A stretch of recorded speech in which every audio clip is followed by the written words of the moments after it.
नमस्कार दोस्तों, welcome to regional IAS. देखिए, आज हम जो डिस्कस करने वाले हैं वो है इंडिया में फेडरल सिस्टम, मतलब संघीयवाद शासन प्रणाली। तो फेडरल सिस्टम का आप मतलब समझते हैं कि जहां केंद्र सरकार और राज्य सरकार मिलके काम करते हैं, ठीक है, तो एक दूसरे की हेल्प करते हैं। तो वो कौन सी बातें हैं जो ये दिखाती हैं कि इंडिया में जो शासन प्रणाली है वो संघीय शासन प्रणाली है, फेडरल सिस्टम है, संघवाद है। तो आज हम उन मेन 5 चीज़ों की बात करेंगे, उन मेन 5 चीज़ों की बात करेंगे जो ये साबित करेंगी कि इंडिया में जो है संघवाद है, फेडरल सिस्टम है। तो पहली जो विशेषता है वो ये है कि पहली जो विशेषता है वो क्या है कि distribution of power, distribution of power, distribution of power मतलब शक्तियों का पृथक्करण, शक्तियों का बंटवारा। तो यहाँ पे हम मेन बात जो करेंगे वो है कि देखिए, कॉन्स्टिट्यूशन में क्लियरली लिखा हुआ है कि सेंटर और स्टेट में पावर किस तरह बांटी जाएंगी, ठीक है। और जो है कौन सी सरकार किसके नीचे काम करेगी ऐसा कोई नहीं है। स्टेट गवर्नमेंट और सेंट्रल गवर्नमेंट दोनों संविधान से अपनी पावर ड्राइव करती हैं, ठीक है। और जो है सभी अपने आप में सुप्रीम है, ठीक है। और ये अपने अपने एरिया के हिसाब से दोनों अपने आप में सुप्रीम हैं और दोनों अपनी पावर जो है कॉन्स्टिट्यूशन से डिराइव करती हैं। तो यहाँ पे कोई भेदभाव नहीं है, दोनों के लिए इक्वल तो नहीं कहेंगे, लेकिन जितनी पावर है वो संविधान से डिराइव होती है, ठीक है। तो पहला तो ये हो गया, ये ध्यान रखिए आप, डिस्ट्रीब्यूशन ऑफ पावर ये दिखाता है कि भारत में संघीयवाद प्रणाली है। दूसरी हम बात करते हैं, एक मिनट, दूसरी हम बात करते हैं, जो दूसरा पॉइंट है वो है supremacy of constitution, supremacy of constitution. इसमें क्या है, इन federal contest constitution is binding with centre and state government. Neither center alone or state alone can amend the constitution, at least in important areas. देखिए, supremacy of constitution का मतलब है कि कोई भी केंद्र सरकार और राज्य सरकार अपने अकेले किसी भी संविधान में, किसी भी संविधान के किसी भी प्रोविजन में अमेंडमेंट नहीं कर सकती है। कुछ एरियाज हैं जो इससे हटाए गए हैं, लेकिन मेजॉरिटी ऑफ द पार्ट जो कॉन्स्टिट्यूशन है वो आपस में जब तक केंद्र सरकार जो है बदलाव नहीं कर सकती, जब तक कि स्टेट का सहयोग प्राप्त ना हो। अब भाई, ऐसी कौन सी चीजें हैं जिनमें केंद्र सरकार अगर संविधान में अमेंडमेंट करना चाहती है तो स्टेटमेंट की राज्यों की रजामंदी जरूरी है। तो देखिए, पहला जो हम इसके अंदर बात करेंगे, पहला जो पॉइंट आएगा इसके अंदर वो होगा आर्टिकल 54 और 55। अब आर्टिकल 54 और 55 याद कीजिए क्या है, ये प्रेसिडेंशियल इलेक्शन के संबंध में है। आर्टिकल 54 और 55 भारतीय संविधान में राष्ट्रपति के इलेक्शन, राष्ट्रपति के चुनाव के से संबंधित है। तो राष्ट्रपति के चुनाव के संबंध में कोई भी अमेंडमेंट केंद्र सरकार अकेले नहीं कर सकती है, राज्यों का सहयोग लेना जरूरी है। इसलिए ये दिखाता है कि इंडिया में संघवाद है, क्योंकि राज्यों की हेल्प लेके ही सारी चीजें हो रही हैं।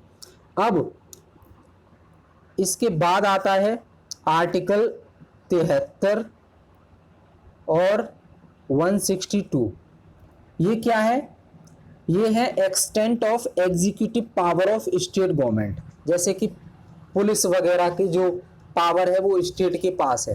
तो आर्टिकल 73 और 162 ये दिखाता है कि स्टेट और सेंटर मिलके जो है काम करते हैं। आर्टिकल 241 ये क्या है कि article 241 deals with the high court for union territories. ठीक है, ये आर्टिकल 241 डील करता है हाई कोर्ट में, हाई कोर्ट के बारे में मेंशन है आर्टिकल 241 में। और chapter 4 of part 5 of constitution deals with union judiciary. और वहीं जो चैप्टर 4 है जिसका पार्ट 5 है, पार्ट 5 का जो चैप्टर 4 है वो डील करता है यूनियन जुडिशरी से, मतलब सुप्रीम कोर्ट से। सभी के लिए बराबर है, ठीक है। अगला जो पॉइंट है इसी के अंदर दूसरा, वो है जो संविधान का पार्ट 6 है उसका चैप्टर 5। संविधान की पार्ट 6 का चैप्टर 5 किसके बारे में डील करता है? स्टेट जुडिशरी के बारे में। स्टेट जुडिशरी मतलब हाई कोर्ट, हाई कोर्ट के बारे में डील करता है, ठीक है। वहीं पार्ट 11 होता है इसमें, पार्ट 11 इसके अंदर जो है चैप्टर 1 है, चैप्टर 1 है जो किस में डील करता है? सेंटर और स्टेट रिलेशनशिप में, ठीक है। तो ये दिखाता है कि भारत में संघवाद है। अब जो तीसरा पॉइंट है इसी के अंदर वो है schedule 7। Schedule 7, schedule 7 deals with distribution of legislative subject.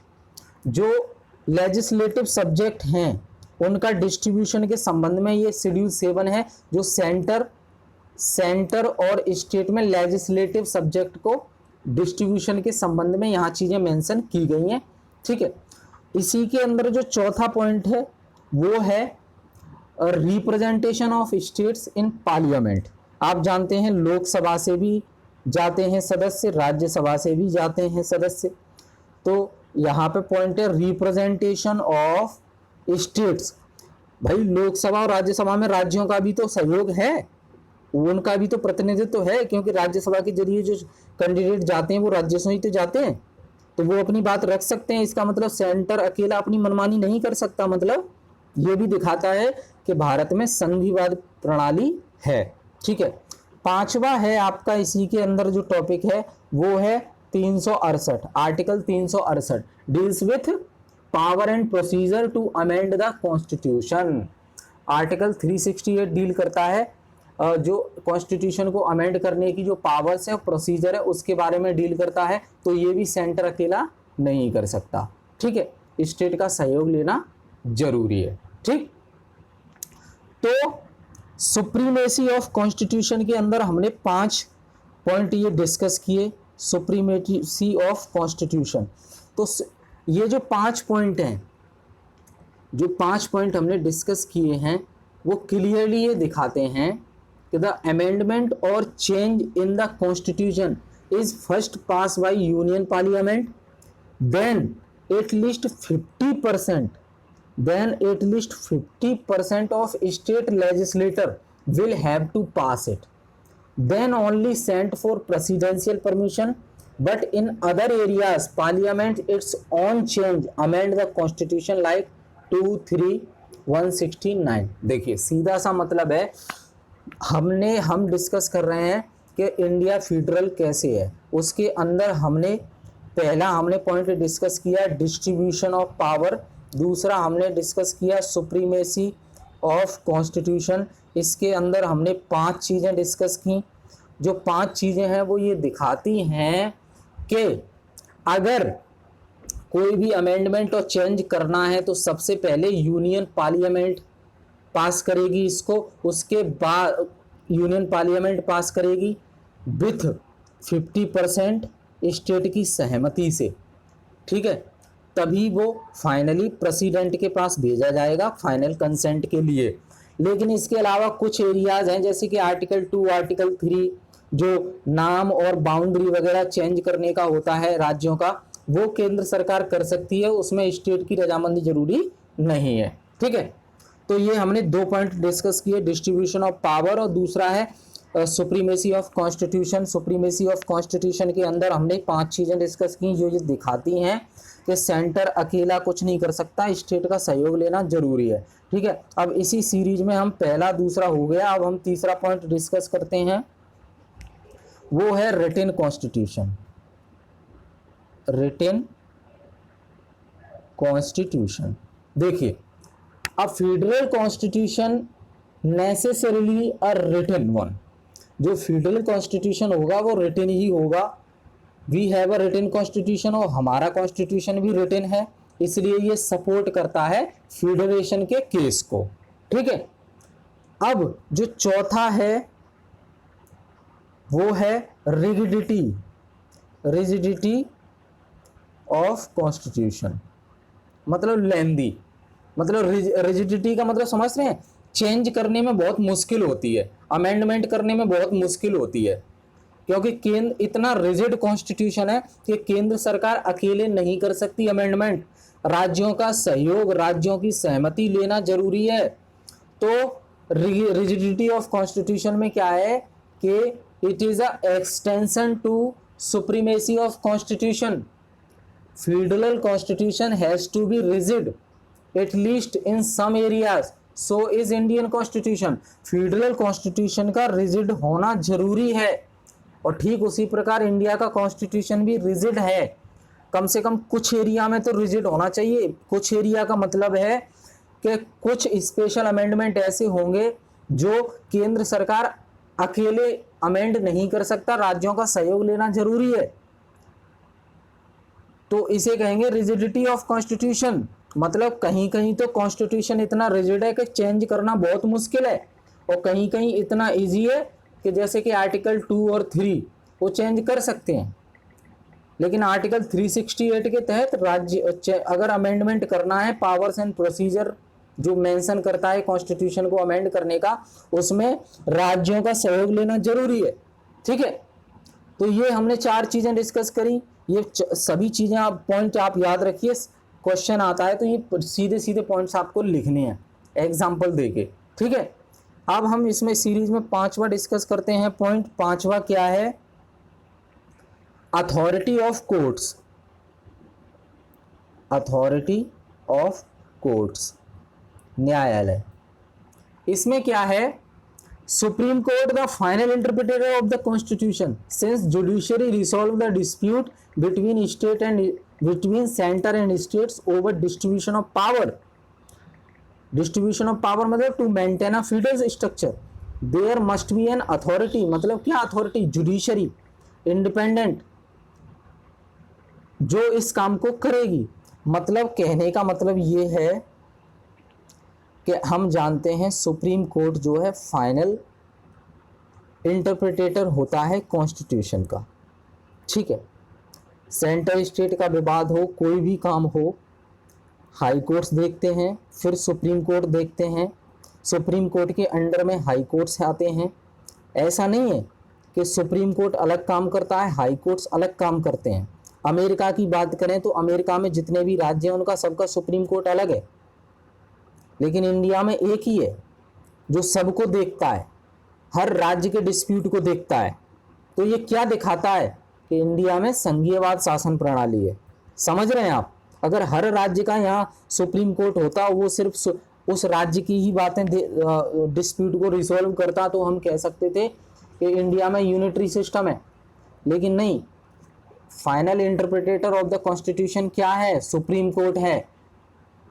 जो भी राज्य हैं, जो भी यूनियन टेरिटरी है, कोई भी विवाद होगा फाइनली वो सुप्रीम कोर्ट तक जाएगा, वही सुलझाएगा उसको। तो ये फीडरलिज्म सिस्टम को दिखाता है कि इंडिया के अंदर। ठीक है, ये 5 पॉइंट हमने डिस्कस किए। ठीक है, तो यहाँ पे कंक्लूजन क्या निकल रहा है कि जैसे मैं बात करूं कि वो कौन सी 5 बातें हैं जो ये दिखाती हैं या प्रूफ करती हैं कि इंडिया में संघीय शासन प्रणाली है। फेडरल सिस्टम इन इंडिया, ये जो प्रूफ करती हैं वो कौन सी 5 बातें हैं? हमने सारे पूरी 5 बातें हमने डिस्कस की हैं। एक बार हम रिवाइज कर लेते हैं, ध्यान रखिएगा आप। पहला है डिस्ट्रीब्यूशन ऑफ पावर, शक्तियों का पृथक्करण, डिस्ट्रीब्यूशन ऑफ, शक्तियों का बंटवारा, सॉरी पृथक्करण नहीं, वो तो सेपरेशन ऑफ पावर है। डिस्ट्रीब्यूशन ऑफ पावर मतलब शक्तियों का बंटवारा, संविधान ने सभी को बराबर शक्ति दी है, ठीक है। दूसरा है supremacy of constitution, supremacy of constitution, ये 2। और सुप्रीमेसी ऑफ कॉन्स्टिट्यूशन के अंदर, सुप्रीमेसी ऑफ कॉन्स्टिट्यूशन के अंदर हमने 5 बातें डिस्कस की हैं। कौन कौन सी? आर्टिकल 54, 55, 73, 162 और 241, ठीक है। और दूसरी बात थी पार्ट 5 का चैप्टर 5 जो स्टेट जुडिशरी में डील करता है, और पार्ट 11 का चैप्टर 1 जो सेंटर स्टेट रिलेशन में डील करता है, ठीक है। अगला शेड्यूल 7 जो distribution of legislative subject between centre and state deal करता है। चौथा representation of state in Rajya Sabha and Lok Sabha, ठीक है। और 5वां हमने डिस्कस किया था आर्टिकल 368 जिसमें मेंशन है powers and procedure to amend the constitution, ठीक है। तो ये सुप्रीमेसी ऑफ कॉन्स्टिट्यूशन के अंदर हमने 5 बातें डिस्कस की। तीसरी बात हमने डिस्कस की रिटन कॉन्स्टिट्यूशन है इंडिया का, जो कि फेडरल सिस्टम जहाँ होता है वहाँ के लिए ज़रूरी है। चौथा है रिजिडिटी ऑफ कॉन्स्टिट्यूशन, मतलब इतना लेंदी है कि अमेंडमेंट आसानी से नहीं होता है बिना राज्यों की सहमति के, केंद्र सरकार अकेले नहीं कर सकता कुछ चीज़ों को छोड़कर। 5वां है अथॉरिटी ऑफ कोर्ट्स। आप जानते हैं सुप्रीम कोर्ट फाइनल इंटरप्रिटेटर होता है कॉन्स्टिट्यूशन का। जितने भी राज्य हैं, जितने भी यूनियन टेरिटरी है, कहीं का भी विवाद हो फाइनल वही सुलझाएगा। तो ये दिखाता है कि इंडिया में फेडरल सिस्टम है, ठीक है। तो आई होप ये सारी चीज़ें आपको क्लियर हो गई होंगी। तो इस वीडियो को देखने के लिए बहुत बहुत धन्यवाद। वीडियो अगर पसंद आता है तो शेयर ज़रूर कीजिएगा। अगर कोई प्रश्न है आपका तो आप हमसे पूछ सकते हैं, डिस्क्रिप्शन में सारी लिंक दी हुई हैं, ठीक है। तो इस वीडियो को मैं यहीं समाप्त करता हूँ। मिलते हैं अगले वीडियो में जिसमें मैं कोशिश करूँगा, अभी हमने डिस्कस किया कि वो कौन सी बातें हैं जो ये सिद्ध करती हैं कि इंडिया में फेडरल सिस्टम है। आगे वाले वीडियो में हम डिस्कस करेंगे कि वो कौन सी बातें हैं जो ये सिद्ध करती हैं कि इंडिया में यूनिटरी सिस्टम है, मतलब फेडरल सिस्टम नहीं है। देखिए आप, आश्चर्यजनक बात देखिए, दोनों चीज़ें हम डिस्कस करेंगे, ठीक है। तो अगला वीडियो में हम डिस्कस करेंगे कि वो कौन सी बातें हैं जो ये प्रूफ करती हैं कि इंडिया में फेडरल सिस्टम नहीं है। फेडरल सिस्टम नहीं है मतलब यूनिटरी सिस्टम है, ठीक है। तो ठीक है, इस वीडियो को देखने के लिए बहुत बहुत धन्यवाद।